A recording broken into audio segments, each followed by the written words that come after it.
Hello everybody, Ben Rogers here, the Raptors side, just reacting to the Toronto Raptors' heartbreaking 111-110 loss to the Dallas Mavericks, and this one was brutal on multiple fronts, as the Raptors started off this game looking pretty hot, looking pretty engaged, and as it went along, the Mavericks just slowly beat away at the Toronto Raptors, and then it looked like things couldn't get worse when the Raptors went on an absolute scoring drought. They couldn't put a ball in the ocean. It was brutal for this team, there for the start of the third quarter. And then to make matters worse, to make the whole game just even feel that more gut punch, like a bunch of a gut punch for the team, for the fans of the Raptors, Pascal Siakam, our top 5 MVP candidate. I guess he got moved down a peg. He's top 8 MVP candidate right now.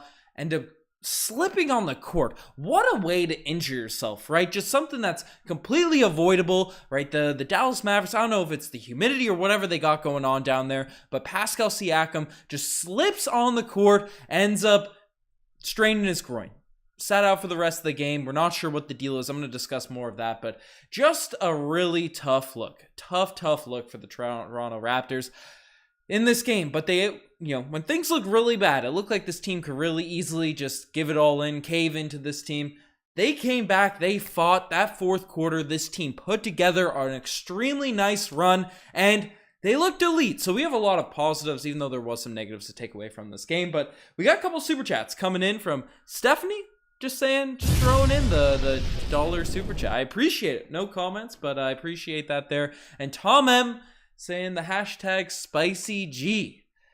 Spicy, spicy prayers up, spicy knee, spicy groin, whatever you want to say, but hopefully Pascal Siakam is not hurt. And let's just start off the podcast with that discussion, because Pascal, again in this one, was looking like the only guy keeping us afloat for the start of this game, him and OG Anunoby. In this one, he had 18 points, 7 rebounds, 6 assists in 31 minutes of action, 7-14 from the field. Missed the three-point shots, but again, Pascal Siakam was doing elite things out there, facilitating for guys. It was a strong performance there for Pascal Siakam. But when he went down with that injury, it was just not a good look. And he ended up sitting out the rest of the game with a calf strain. That's what the report is. That's what they mentioned during the broadcast. Or a calf strain. Groin strain, my goodness gracious. But a groin strain for Pascal Siakam.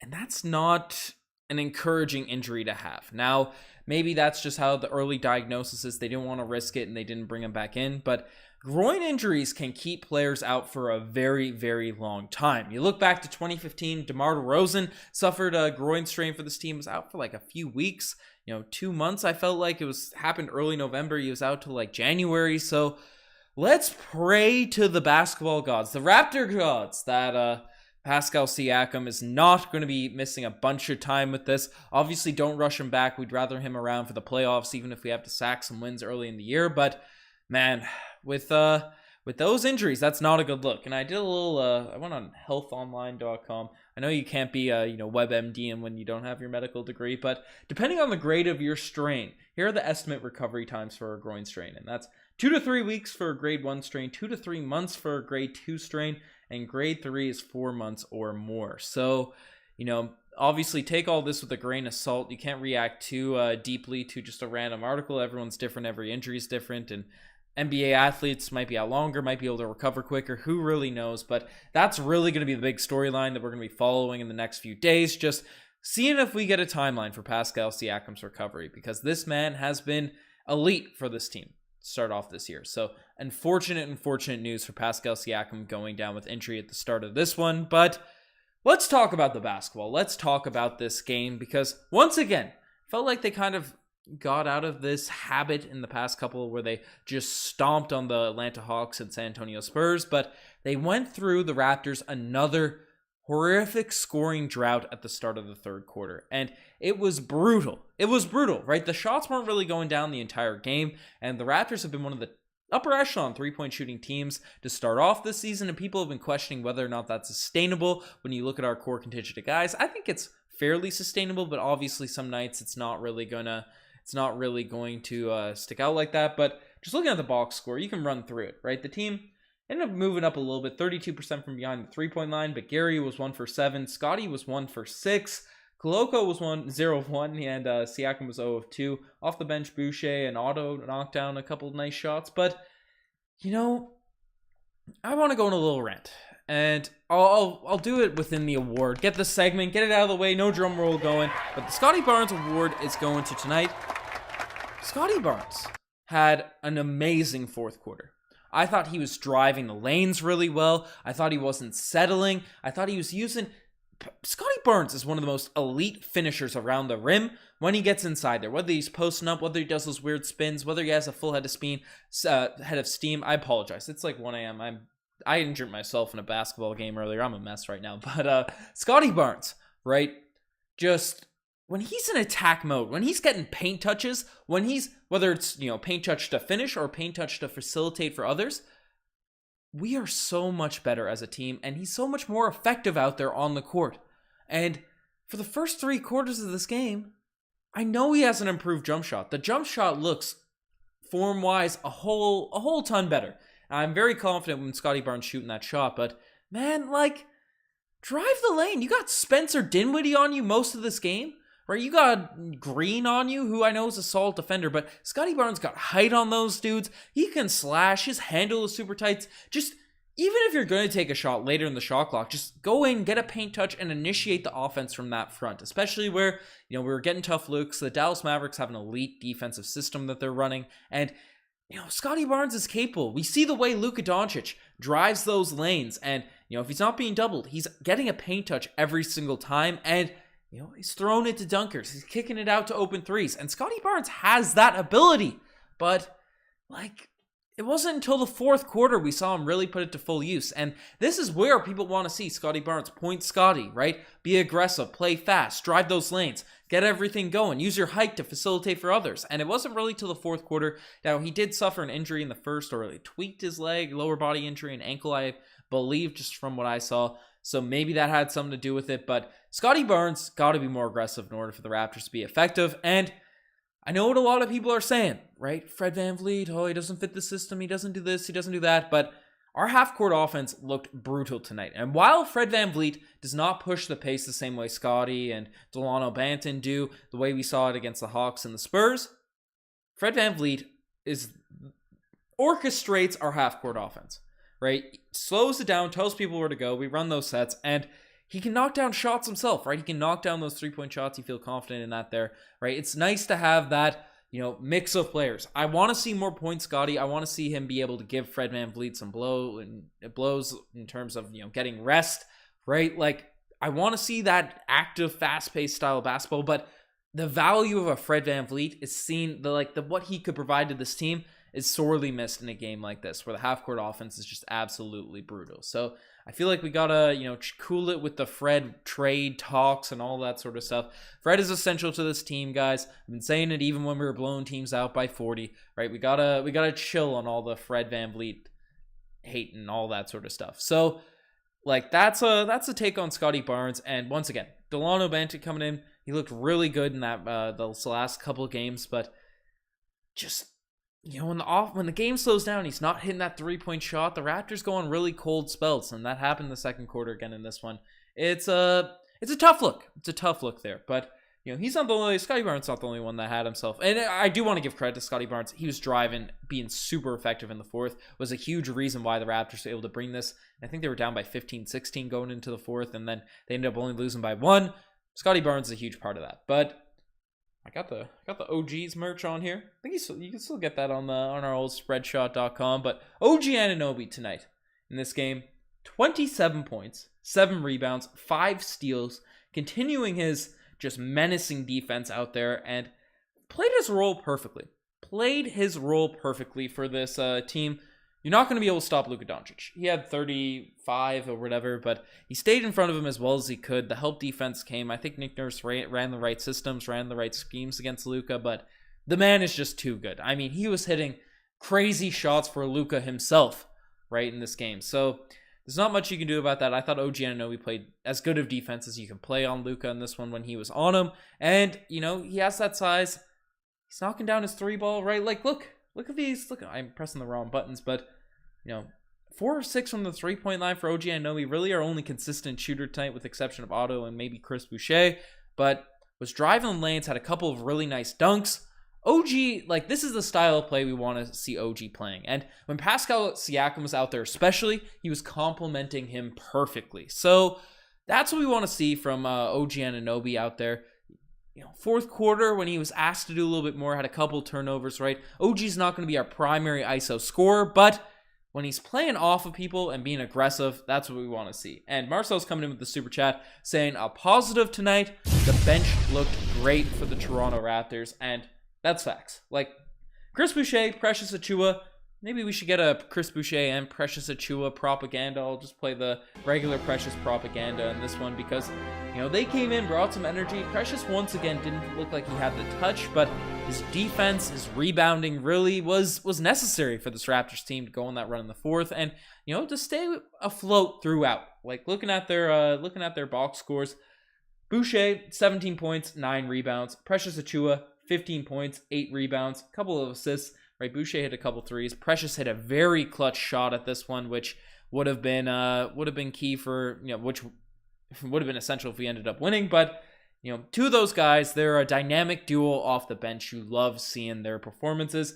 And we have a super chat coming in from Connor saying our half-court offense all game was atrocious. 5 dribble handoffs, just a chuck up, a contested 3 or long 2. When you're not running, we are in trouble. And Connor, I couldn't agree more, right? Running handoff actions, just especially against a team in the Dallas Mavericks that run solid help systems, right? The defense is set into one place. You got to swing that basketball against a defensive system like the Dallas Mavericks to get the defense moving. If you're running handoff actions and you're not going downhill, which I thought in the fourth, the half-court action looked a little bit better because Scottie Barnes was going downhill, north to south drives more consistently, right? Unless you're doing handoffs where immediately you're attacking the rim, which the Raptors weren't, you're literally just not doing anything to shift the defense, to figure out what's really going on. So I couldn't agree more. Handoff actions just need to chill unless we're going to be way more aggressive. But, you know, the aggression is going to be key. Getting paint touches for this Raptor squad will be essential. And I already went on my tirade about, I don't think it's a tirade, but Fred VanVleet, he's... For people that are bashing Fred VanVleet, man, I've been saying it on the last few pods. Half-court offense, he's the guy that we need there. So, you know, he's a good facilitator, and especially Pascal out potentially for a little bit. You know, hopefully Fred VanVleet comes back, assuming he's healthy as well. But, you know, the bench looks solid. Also, Otto Porter Jr., Grand Theft Auto, Mr. Automatic. He was also a beast in this one. And tonight had 6 points, 2 steals, 2 of 3 from the three-point line. Still, I would like to see him be a little bit more aggressive, like in terms of just looking for a shot, doing his more, you know, just looking to get more buckets and all that sort of stuff. I'm pressing the wrong buttons here. Got the fire emojis going, but Otto Porter Jr., if he could just sort of, you know, because he's a decent slasher, he has some floaters in his bag, he can attack the rim. It seems like he's a little bit tentative and just feeling his way into this Raptor system, but defensively, he's getting deflection after deflection. He's extremely mobile. He's the quintessential 3-and-D wing, and we know he can do even more. So I've been extremely impressed with the, you know, it feels like limited minutes, but he had 27 minutes in this game, or 21 minutes. I'm mistaken it with Precious Achiuwa stats, but Otto Porter Jr., man, he's going to be a valuable piece to this Raptor squad, especially if Spicy P is going to take some time now to recover from this groin injury. Otto Porter Jr. is going to need to step up and be even more aggressive. So the bench looks solid. Those 3 guys were the guys that really stood out. Those are the really 3 guys that played in this one. So, you know, definitely some positives, definitely some negatives in this game. I think we got to swing into the segments. I really want to see what you guys have to say about this game as well. But tonight, the one, the only, the Spicy P lay of the day, and there was a lot of plays that, you know, the Raptors had a lot of moments in this one which are exciting. That precious 3 at the end of that one that kicked it, where Scottie Barnes kicked it out to him. Right, that was an exciting moment. I thought that was going to be a momentum swinger for the Raptors to end up getting a W, but did not happen.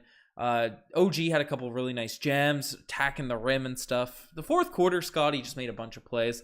Lots of Spicy P lays there from Scottie Barnes, but not all plays can be the Spicy P lay of the day, and some just make you say, oh, geez. And tonight, the oh, geez play of the day, it's going to Luka Doncic. People that watch this channel know I'm a big Luka Doncic fan. He's my favorite non-Raptor in the NBA now at this point.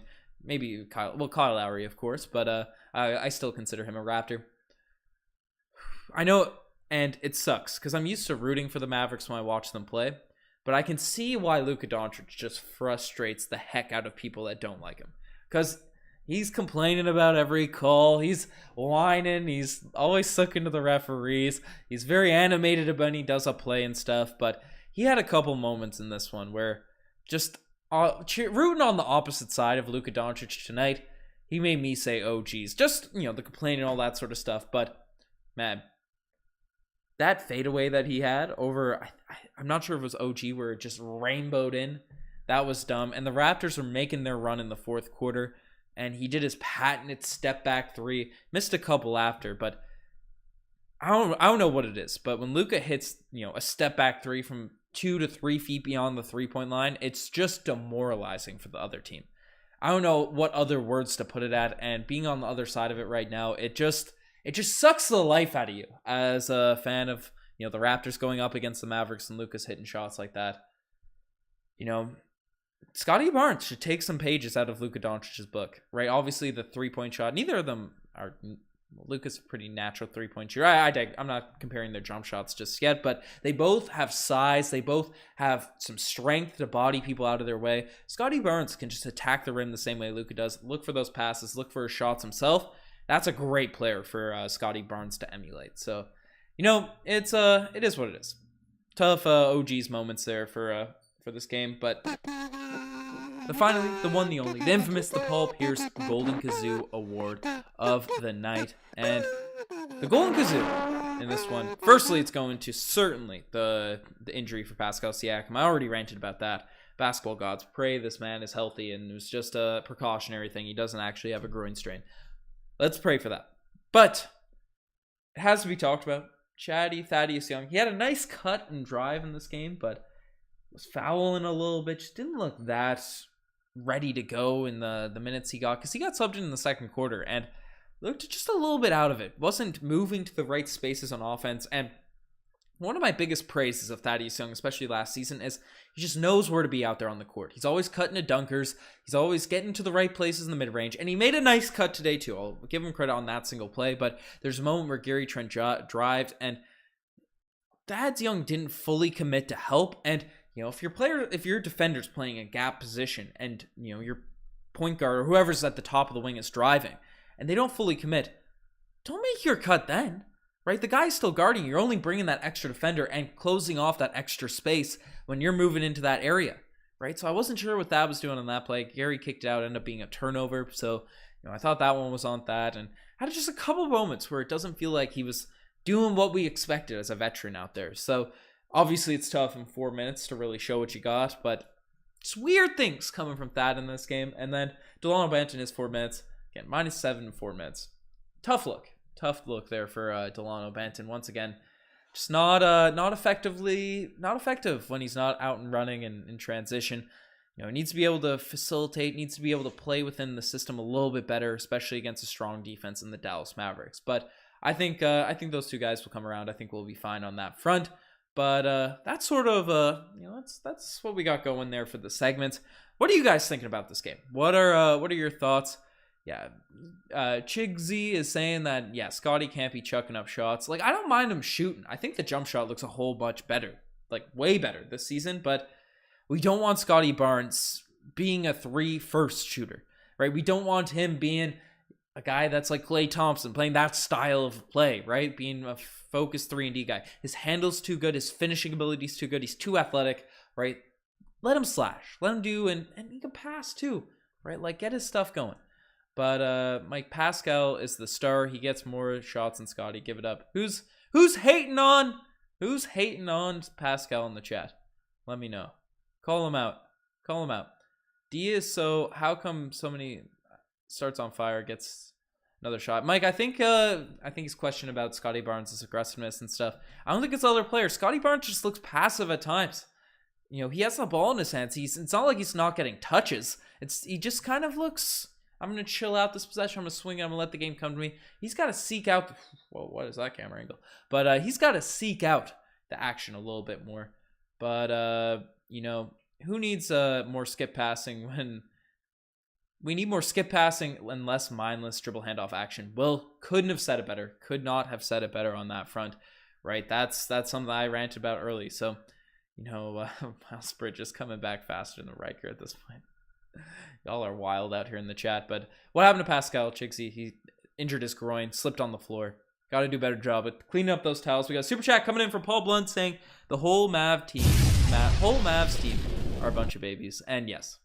And I'm open about it. I'm a fan of the Dallas Mavericks. They're my second favorite team in the NBA right now. My second favorite team always shifts and all that. But watching it on the other side, I couldn't agree more. Like watching it as a Raptors fan on that front, it's a bad look. Bad look. But Rico Hines will work out our guys. Don't worry. Hopefully we can work some injury help. But Pascal is certainly awesome. Scottie needs to take control like he did in the fourth. Exactly, Jeff. For sure. And why young Chris is saying, we may have to trade Trent, and I don't even think I brought up the Starboy that much. I didn't bring up Koloko much in this video, but Gary had a cold start to this game. Looked a little bit back to his normal self as the game went along, but in this one had 12 points, 3 of 12 shooting, 1 of 7 from the 3-point line. Gary's 3-point shooting has been essential for the Raptors getting wins this season. I don't think we have to trade him or anything like that, but it's a bad game. It's a bad game when he's not talking in this when he's not hitting his shots at the start of the game. But about time saying Luka is a huge boy, a man child. He's definitely huge, definitely a big dude. That's something to say. But home court seems like it gives you an extra star. Yeah, color rookie. That's a good point. The Raptors going on the road here. It's tough. It's tough to play a team like the Dallas Mavericks. They made the conference finals last season. They have probably the MVP this season. And, you're without your all-star point guard and you're without your really closing guy in Pascal Siakam for half the game. So that's some tough stuff. Gary saying, Scottie, you got to watch some Giannis film. He has the potential to become a bully. Exactly. Giannis Antetokounmpo attacking the rim. Luka Doncic's finesse, drive and be able to kick it out. All that stuff. And about time saying if Gary hit a couple of those threes, it would have helped out. But definitely. Raps should make a move. Phil B is saying OKC wasting Shea. If we can get Shea, let's do it. But I don't think the Thunder are gonna do Shea. Gonna deal him anytime soon. But Tyso's saying all losses are close, other than the Philly game, and that's true. And we've dealt with some injuries to start off the season, so it's all encouraging. Like the Raptors look good, folks. Don't stress it. Just need to sort of bring it all together. But Chicksy saying that thanks for the update. I had visions of an ACL tear or something. That would be depressing. Let's Thankfully, it's just, we don't know how bad the groin strain is. We'll see how it ends up happening, but rumored sent down to the Raptors Digest 905. Tough looks for Riker out there. But Pascal was on track for 10 wins over replacement player this season. Hopefully, it's just a one-game strain. Yeah, hopefully, it's just like, hey, you tweaked it. We don't need to throw you back in. We're down by 20. This is what it is. Let's hope he's good. And Maria's saying, how are people feeling about the slow contested shots at the wing? Slow contested shots. Yeah, the Raptors, it's tough in this game, especially against the Mavericks, because you're throwing doubles every single possession at Luka. So, you're kind of semi-closing out, hoping to read the passes, hoping to get some deflections. But that's a downfall to Nick Nurse's sort of defensive schemes. He's cooking up these wizardry defensive systems. But I saw someone mention in a recent vid, especially with our long boy lineup, maybe just sticking to a regular man, right? Regular man defense could be the most effective utilization of all of our long defensive wings. So Ray may bring up a good point there. We'll see how it all looks, because Nick Nurse, I'm sure, is going to toy around with some different stuff. We got a super chat coming in from Tom M saying, like to see Porter come in for struggling players. Yeah, like Otto Porter Jr. is legit. He is legit for us. Like, he is going to be reliable. He's going to be steady. He's going to knock down shots. He's going to play elite defense, right? That's what we want out of a guy that can come in off the bench. And yeah, as you mentioned, right? Players that are struggling, Otto Porter Jr. can just come in and be the safety valve, be the pressure release, make sure we have our, offense free flowing, right? That's what we got going. But, L for spoils in the title. My bad, Tyler. But I always throw the stuff as second part. But hey, Carmelo's still out there. Let's not get Carmelo on this squad. That's tough. That's tough. But yeah, I was listening to the Spurs and Mavs feed, and their announcers are really impressed with the Raptors for a young team. The Raptors are good. the Raptors are good right now. They're a great team. We don't have to worry. We don't have to stress. We've had the toughest schedule in the NBA starting off this season. It only got worse playing, the strong Spurs and Luka. I guess we didn't play a healthy Spurs team, but Dallas Mavericks, they're a team that's, looking to make an NBA Finals run. So I thought the Raptors did a good job only losing by 1. But is it funny how OG was our primary scorer after Pascal went out? I think Scottie was really the primary offensive player. We gave it to OG a couple of possessions, and he's good at... I think he just should be more aggressive within the flow of the offense. I don't mind him driving the ball gets swung to him, but I don't want him running ISOs, stopping for like 5 possessions. Let him run his ISOs, in the flow of the offense, make those drives, but it's got to be quick ISOs for OG Anunoby, not a bunch of dribbles going on there. And peace out, Chicksy. We got that stuff going, but all the double teams are brutal. Luka could have cooked Fred. Yeah, we wouldn't have Luka on Fred. We would have had him on Green or Dinwiddie or someone. That would have been fine for us. But y'all bashing Scottie's funny because he's the highest field goal and 3 percentage on our team. Definitely not in this game. He was 1 for 6, but I'm definitely not out here bashing Scottie. Needs to be more aggressive consistently. Philby's asking for a Riker update. I've made thousands of Riker updates on this channel. I don't know where he's to. I don't know what his plans are. So hands are in the air. Don't know what's on the go. But I would have gave all of Gary's minutes to Otto today. Maybe he's struggling. Gary's super valuable just for space on the floor and stuff. We saw that in the second half. But Flavivillas Films is saying Gary's the most frustrating player. Too streaky. Man, people are not on board with Gary Trent Jr. at this point. Like, Gary Trent Jr. has been averaging like a 20 piece for the team this season. He's been very solid in pretty well all of our games this year. This has been his only down game. And when you have certified buckets on your team that aren't like all-star caliber players, this is how it goes. And I think Gary's been great this year. Like, don't be hating on Gary because he's had one bad game. Dankster's coming out with some wild fish takes. Tom M, true, but he also shoots us into games. Exactly, right? Like, that's what we need. Brandon saying impressive comeback without Spicy P. True. Maria's asking to give flowers to Chris Boucher in this game. Chris Boucher has been amazing off the bench, right? Like, it's nice that we have 3 guys off the bench that are really effective. And Boucher and Otto, who can be extremely reliable. And Precious is sort of, I continue to say it on the pods, either your 3rd best player or your 9th best player. So, it's nice to have all those guys coming in and be able to be assets off the bench. If we can have one more dude, when Fred VanVleet sort of comes back, hopefully Koloko can be that guy. That'll be nice. And Alana's saying that OG got chill with the fouls. That last one was so unfortunate. OG knew, it's tough because Luka kind of throws the ball out there. You think he can get it because he's a bigger guy, but his handle's too tight. And you knew that was, Brent Toll's just bringing it up as well. It sucks. It sucks. It's how it goes. But OG's been one of the best defender in the NBA so far this season. So you gotta live with the minor errors, especially when he's getting so many steals to finish off these games. But yeah, nobody can guard Luka. You can throw any player in the NBA on Luka. It's just like, look at what Luka did to those LA Clippers teams with Kawhi Leonard, Paul George, all those guys that they can throw at him. Like, they're tough. And Color saying that Chris Boucher should start. I like Boucher off the bench. I think he brings in a different sort of energy. And Nick saying, are you sticking with your prediction for top 3 seed this season? Not only am I sticking with it, I'm doubling down. I'm feeling really good about the top 3 seed prediction. I think the Raptors, like, they have had a brutal schedule to start. They have had brutal luck with injuries. And what are we in the standings right now? We were 3rd or 4th coming into this game. So, things are going to be fine. The East is really tough, but the Raptors can make their push, especially when we start getting to beat up on some trash teams out there in the East. But folks, tough loss. I'm sort of losing my brain here. I got injured myself in a game today. My shoulders. I'm trying to press animation buttons and my shoulders all messed up. I took an L in a men's league team. So the Raptors taking L's. Just a bad look. Bad night for basketball wise and stuff. But always great to be on the pods, on the lives with you guys. You guys are the best to make this far. We're also on that road to for 27,000 subscribers. We've got 200 people in here in the chat.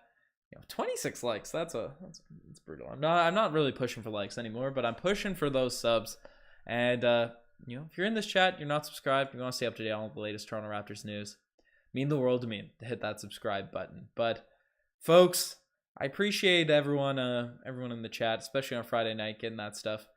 But what's logical Raptor saying? Slew real ones and real one. Yeah, Boucher went off monster mode. Love it. But we got that stuff rocking. Anyways, folks, you guys are the best. Hit that subscribe button. I'm signing out. Cheers.